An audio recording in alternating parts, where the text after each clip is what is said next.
So we have already dealt with um, density matrices and its how can it be applied to real physical situations, and we have already seen one of the examples of that, which was about the electrons in a magnetic field. So here now we will see another example corresponding to that, which is a free particle in a box.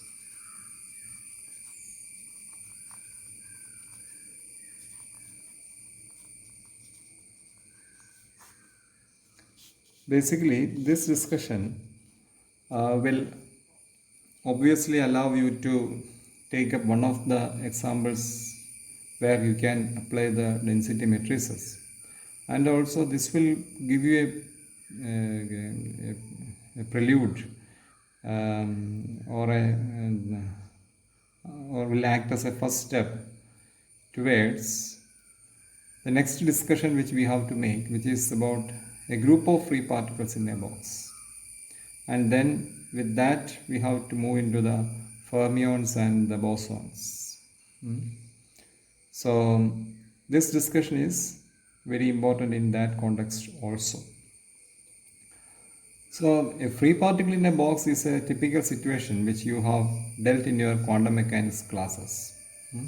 So we will just take away those expressions, apply into the context of density matrices, and see what happens. That's our aim. So while talking about the particles in a box, right? So what is the? So we always say that the box is having a ideal mass.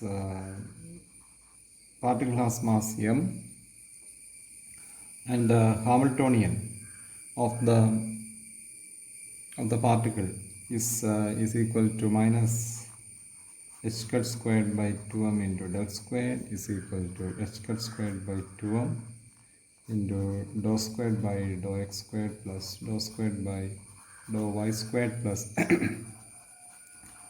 dou squared by dou z squared. So that is the kind of expression which we know. And then in terms of the eigenfunction, I can always write, say, h phi is equal to e phi, and e is my eigenvalue, right?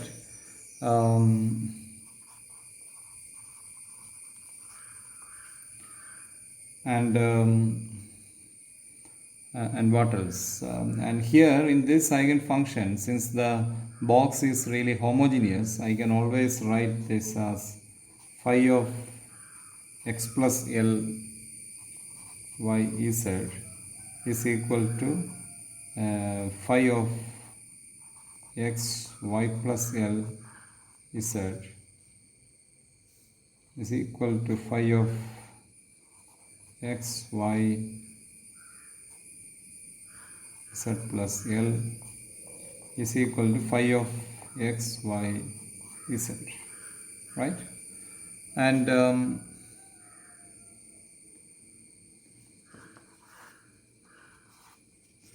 also I can write down the expression for the phi based on your quantum mechanics portions, that we know that phi is equal to 1 by L raised to 3 by 2 exponential I k dot r, where k is the wave vector, right?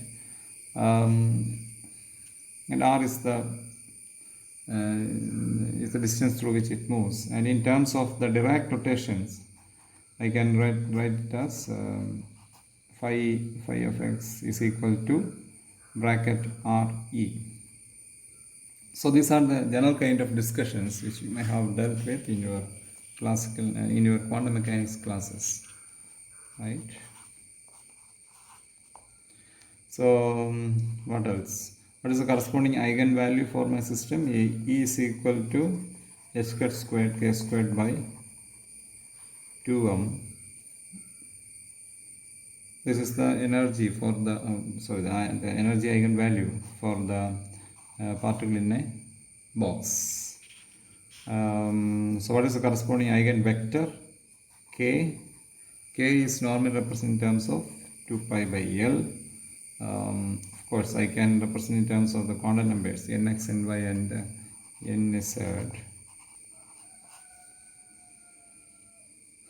In terms of the nx, ny, and nz, or basically it is 2 pi by L. Or you can always write it as kx, ky, kz, wherever you have the nx, ny, and nz. All these nx, ny, nz are integers. So these are the general kind of expressions which you may have learned in your quantum mechanics classes for the free particle in a box. Now we will start applying our statistical discussions into this with this pretext. So what is the situation it belongs to? Obviously this will belong to the canonical ensemble.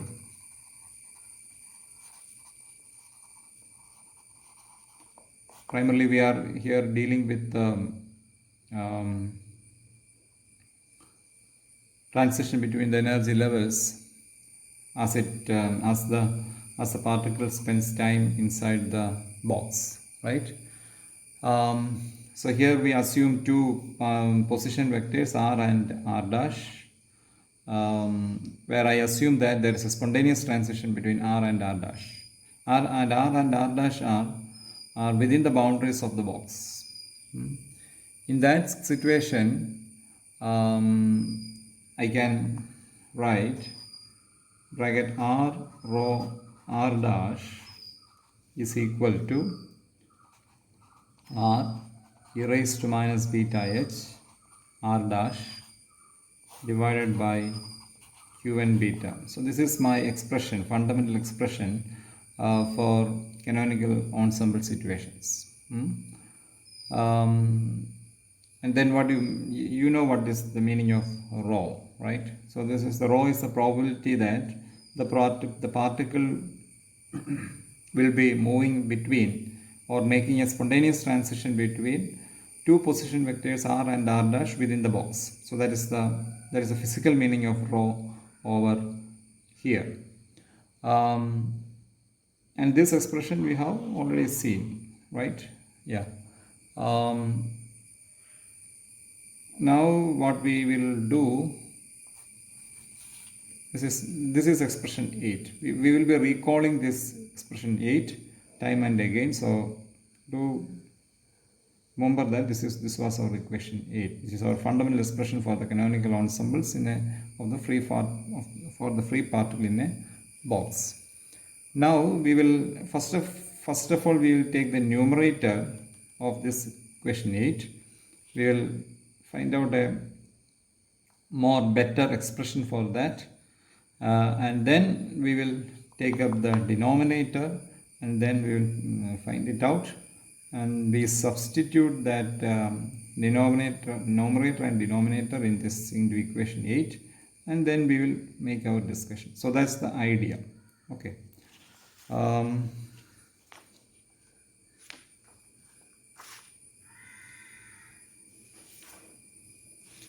Now with the numerator,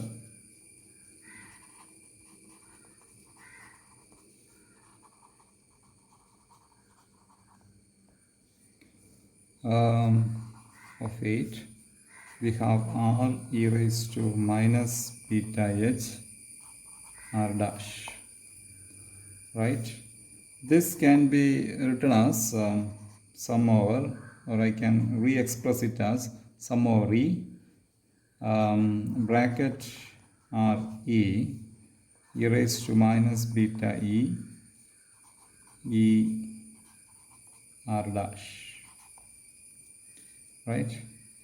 And we know the expression for bracket re, which we have written in as equation number 5 over here as 1 by L raised to 3 by 2 exponential I k dot r. So that expression I can write down over here. in terms of as phi, and there I will substitute that over there, sum over e,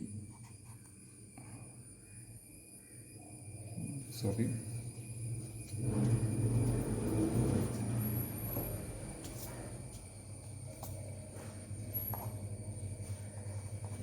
e raised to minus beta e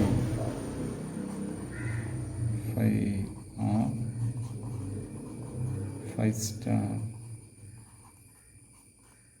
r dash. So this is our expression, right? So this we substitute that and we assume like this. And now what we do is that I will substitute the for phi e, which is 1 by L raised to 3 by 2 exponential I k dot r, and I can write this as equal to 1 by L cube, because I have phi r and phi star r. So 1 by L cube sum over k exponential minus beta h squared k squared by 2m plus ik r minus r dash, right? Because I have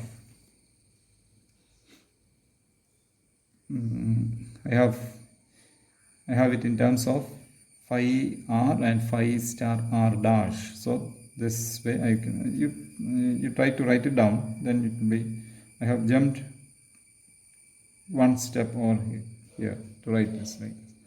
Okay, so that is that can be one of the expressions for the numerator, but we can always try to assume another kind of betterment for this numerator, because we are here dealing with a situation where there is a particle located within a large box.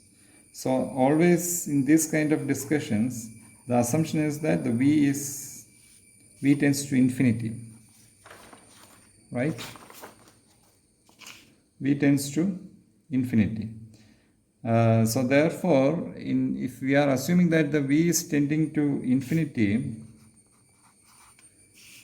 we can rewrite the expression 10 in terms of integrals, right? So integral, and then we will have integral in terms of the volume, because here we are dealing with a particle moving in a full volume of the box. So therefore integral in terms of, since we are dealing with a k space, integral in terms of d cube k. And also here, when we move from the regime of summation to the integral, we have definitely the concept of density of states coming into picture. So therefore, what is the density of states? Which means that how many states are there in a particular volume, right? So here we have one state in a volume of k space, which can be written as 1 by, what is the volume of the k space? It is 2 pi by L, the whole cube, right? Which is equal to, so while it is equal to L cube by 2 pi the whole cube. So therefore, when we are moving from the summation to the integral, I can correct that expression, or I can better that expression by this kind of a 2 pi the whole cube integral d cube k. So if I make this kind of a transition, I can convert from the summation to the integral regime. So that part we will do in the next video, and also we will manage with the denominator.